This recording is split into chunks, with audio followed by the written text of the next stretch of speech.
ఇక డీటెయిల్స్ చూస్తే రాష్ట్ర ప్రభుత్వంపై ఏడవటం తప్ప ప్రతిపక్షాలకు వేరే పని లేదని రాష్ట్ర విద్యాశాఖ మంత్రి బొత్స సత్యనారాయణ అన్నారు.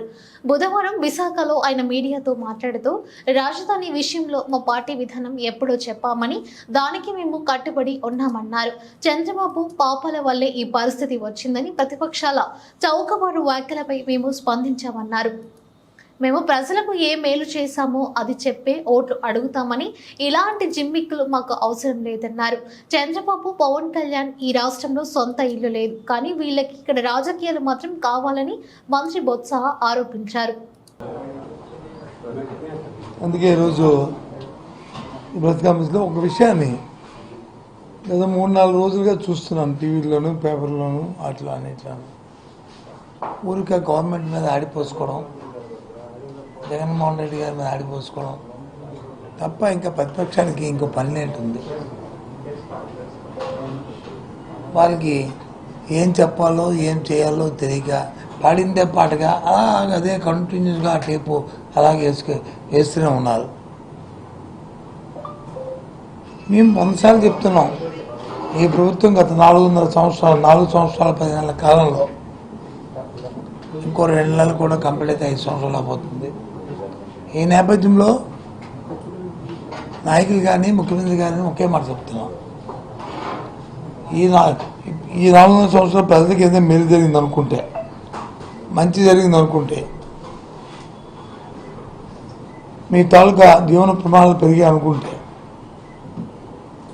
ప్రతి ఒక్కరు కూడా పిల్ల పాప అందరూ హాయిగా ఉన్నారనుకుంటే, మీ పిల్లలకి వచ్చి విద్య వైద్యం, మీకు వైద్యం, మీ పిల్లలకి విద్య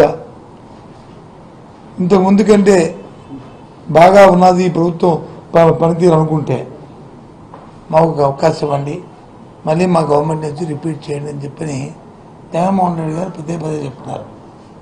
ఆశీర్వదించమని ఆయన పదే చెప్తున్నారు. మేము కూడా అదే చెప్తున్నాం.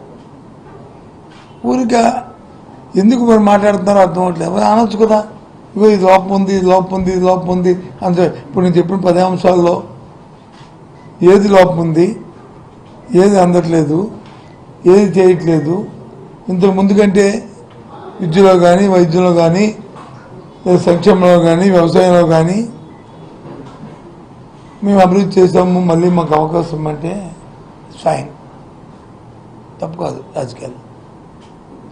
కానీ ఏమీ చేయక శూన్యాన్ని అరచేతిలో వైకుంఠం నుంచి చూపెట్టి మళ్ళీ వాళ్ళు తగుదమ్మా అంటే ముందుకు వస్తుంటే పెద్ద అమాయకులు కాదు. అందుకే జగన్మోహన్ రెడ్డి గారు వచ్చి ఇక్కడ మనకి సభ జరిగింది, పార్టీ కార్యక్రమం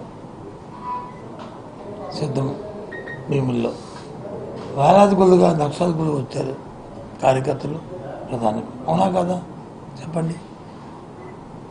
ఇప్పుడు వచ్చి మళ్ళీ ఇవాళ ఏం మాట్లాడతారో మన ఇరువులో జరిగింది, ఏ రకంగా వచ్చారు,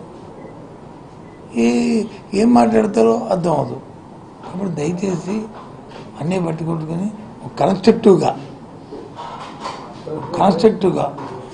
ఏదైనా మాట్లాడినప్పుడు పూర్వపరాలతో, ఎందుకంటే కొత్త వాళ్ళు మాట్లాడితే పర్వాలే, పాత వాళ్ళు మాట్లాడినప్పుడు 14 సంవత్సరాలు వచ్చి రాష్ట్రం పరిపాలించినప్పుడు నా పరిపాలన జరిగిందని కంపారిజన్ చెప్పుకోవాల్సిన అవసరం ఉంది. దాన్ని వేగంగా మాట్లాడడం మాత్రం అది సాంప్రదాయం కాదు, ప్రజలు దాన్ని హర్షించరు.